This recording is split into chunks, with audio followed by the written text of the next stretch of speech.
আসসালামু আলাইকুম, সবাইকে স্বাগত জানাচ্ছি চাঁদপুরের মতলব উত্তর আমিরাবাদ বাজার থেকে। আপনারা দেখতে পাচ্ছেন নদীর একদম টাটকা মাছগুলো জেলে ভাইয়েরা মাত্র নিয়ে আসলো ঘাটে।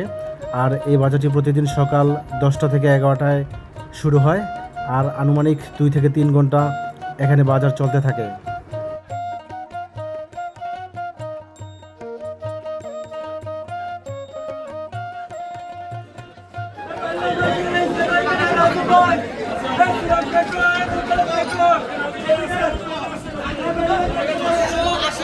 ওই ভাই কি নিমু